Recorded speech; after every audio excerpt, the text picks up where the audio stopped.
PM cares fund, जिसके नाम में पीएम और केयर भले है, लेकिन उससे जुड़ा कोई भी सवाल पूछना अब मना है। दरअसल प्रधानमंत्री कार्यालय ने लोकसभा सचिवालय को साफ निर्देश दे दिए हैं कि पीएम केयर्स, प्रधानमंत्री राष्ट्रीय राहत कोष और राष्ट्रीय रक्षा कोष पर संसद में कोई सवाल नहीं उठाया जाएगा। वजह यह कि ये फंड सरकार के नहीं हैं, जनता के स्वैच्छिक दान से बने हैं, इसलिए सरकार इनका जवाब देने के लिए जिम्मेदार नहीं है। लेकिन सबसे बड़ा सवाल ही यही है कि अगर ये फंड सरकार के नहीं हैं तो प्रधानमंत्री इसके अध्यक्ष क्यों हैं? इस फंड के लिए प्रधानमंत्री की तस्वीर और प्रधानमंत्री शब्द का इस्तेमाल क्यों किया गया? अगर पैसा जनता का ही है और जनता के लिए ही है तो संसद में उस पर चर्चा से डर क्यों? आज इस वीडियो में हम उन तमाम सवालों को एक एक करके रखेंगे जिनसे सरकार बचना चाहती है, मगर सबसे पहले इस फंड को लेकर नए नवेले विवाद के बारे में जान लेते हैं। नमस्कार, मैं हूं पुष्कर कश्यप और आप देख रहे हैं विटी चोखा। दरअसल पीएमओ ने आदेश दिया है कि पीएम केयर्स फंड, प्रधानमंत्री राष्ट्रीय राहत कोष और राष्ट्रीय रक्षा कोष से जुड़ा कोई भी सवाल या मामला लोकसभा में नहीं उठाया जा सकता है। पीएमओ का कहना है कि ये तीनों फंड पूरी तरह से लोगों के स्वैच्छिक दान यानी अपनी मर्जी से किए गए दान से बने हैं। इनमें भारत सरकार के कंसोलिडेटेड फंड ऑफ इंडिया से कोई पैसा नहीं डाला जाता है, इसलिए ये फंड सरकार के सीधे नियंत्रण या जिम्मेदारी में नहीं आते हैं। और जब नियंत्रण और जिम्मेदारी में ही नहीं आते हैं तो उसका जवाब कैसे दिया जा सकता है? कांग्रेस इससे खासा नाराज है, जो कि होना भी चाहिए था। ऐसे में कांग्रेस ने एक्स पर लिखा है कि संसद में पीएम केयर्स फंड, पीएम राष्ट्रीय राहत कोष और राष्ट्रीय रक्षा कोष से जुड़े सवाल नहीं पूछे जा सकेंगे। ये निर्देश सीधे प्रधानमंत्री नरेंद्र मोदी के कार्यालय ने लोकसभा सचिवालय को दिए हैं। पीएमओ ने लोकसभा सचिवालय से कहा है कि इस बात का खास ध्यान रखा जाए कि संसद में कोई भी सदस्य इन फंड्स पर सवाल ना उठाए। खैर, ये पहली दफा भी नहीं है कि पीएम केयर फंड को लेकर सवाल उठे हों, और गौर करेंगे तो आप पाएंगे कि सवाल जायज भी हैं। पूरी बात को समझने के लिए आपको कोविड के दौर में जाना पड़ेगा, जब पूरे देश में लॉकडाउन लगा दिया गया था। इसके ठीक 3 दिन बाद यानी 28 मार्च 2020 को प्रधानमंत्री एक्स के माध्यम से लोगों से अपील करते हैं कि वो पीएम केयर्स फंड में डोनेट करें। इसके साथ ही उन्होंने प्रेस इंफॉर्मेशन ब्यूरो का एक लिंक भी शेयर किया था, जिसमें पीएम केयर्स फंड से जुड़ी तमाम जानकारी मौजूद थी। अब यहाँ गौर करने वाली 2-3 बातें हैं। प्रधानमंत्री ने खुद इस फंड के बारे में ट्वीट किया। इस ट्वीट में कहीं भी ये नहीं बताया गया कि ये एक पब्लिक चैरिटेबल ट्रस्ट है। जानकारी देने के लिए एक सरकारी वेबसाइट का इस्तेमाल किया गया। साथ ही इसमें दान करने के लिए pmindia.gov.in वेबसाइट का इस्तेमाल करके दान करने की सुविधा भी दी गई। खुद पीएम केयर्स फंड की आधिकारिक वेबसाइट pmcares.gov.in है। अब प्रधानमंत्री क्या ये बताएंगे कि किसी गैर सरकारी फंड के बारे में जानकारी देने या इस पर दान करने के लिए gov.in डोमेन का इस्तेमाल क्यों किया गया, जो कि सिर्फ सरकारी संस्थाओं के लिए रिजर्व होता है? यहाँ तक कि पीएम केयर फंड की उपलब्धियों को बताने के लिए प्रधानमंत्री कार्यालय के आधिकारिक एक्स अकाउंट का इस्तेमाल क्यों हुआ? प्रधानमंत्री पद पर रहते हुए क्या किसी गैर सरकारी फंड का प्रचार सही माना जा सकता है? क्या आपको ये नैतिक लगता है कि कल को अंबानी अगर इस देश के प्रधानमंत्री बने और वे जियो के किसी फंड का प्रचार करने के लिए पीएमओ के ऑफिशियल सोशल मीडिया के हैंडल का इस्तेमाल करें? और क्या ये ठीक उसी तरीके से भ्रामक नहीं है जैसे कभी पेटीएम और रिलायंस जियो ने अपने प्रचार के लिए प्रधानमंत्री मोदी के तस्वीर का इस्तेमाल किया था? तब उपभोक्ता मामलों के मंत्रालय, जो राष्ट्रपति और प्रधानमंत्री जैसे उच्च पदों के साथ साथ ऐतिहासिक हस्तियों की प्रतिष्ठा का संरक्षक है, उसने प्रतीक और नाम अधिनियम 1950 के तहत नोटिस भेजे थे, जो प्रधानमंत्री के नाम और फोटो के कमर्शियल यूज पर रोक लगाता है।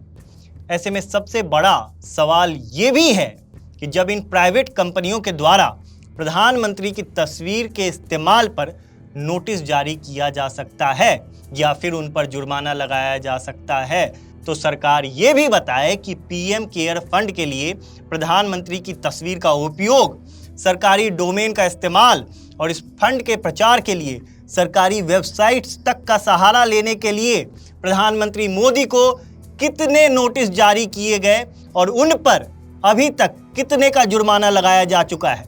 ऐसा क्यों है कि इस फंड से जुड़े हर सुनवाई का जवाब देने के लिए पीएमओ के अधिकारी आते हैं? क्या पीएमओ भी एक गैर सरकारी कार्यालय है?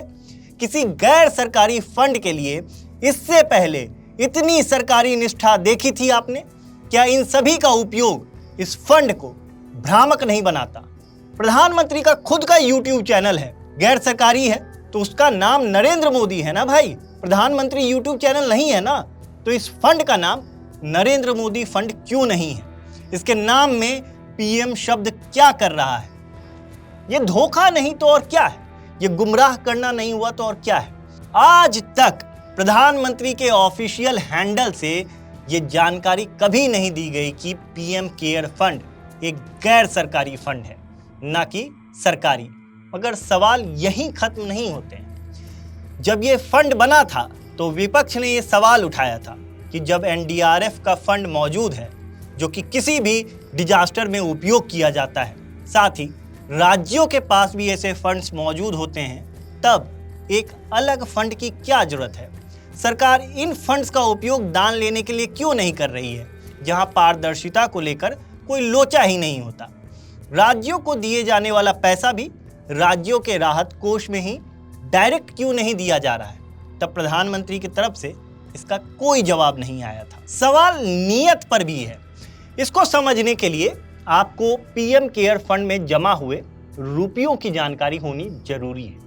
साल 2024 में मीडिया में प्रकाशित रिपोर्ट्स के मुताबिक साल 2022-23 के अंत में पीएम केयर्स फंड का क्लोजिंग बैलेंस, यानी उसमें बचा हुआ रुपया 6,284 करोड़ रुपए था, जो कि पिछले साल यानी 2021-22 के अंत में 5,416 करोड़ रुपए की तुलना में 16% ज्यादा था। वहीं 2020-21 के अंत में इस फंड का क्लोजिंग बैलेंस 7,014 करोड़ रुपए और 2019-20 के अंत में ये 3,077 करोड़ रुपए का था।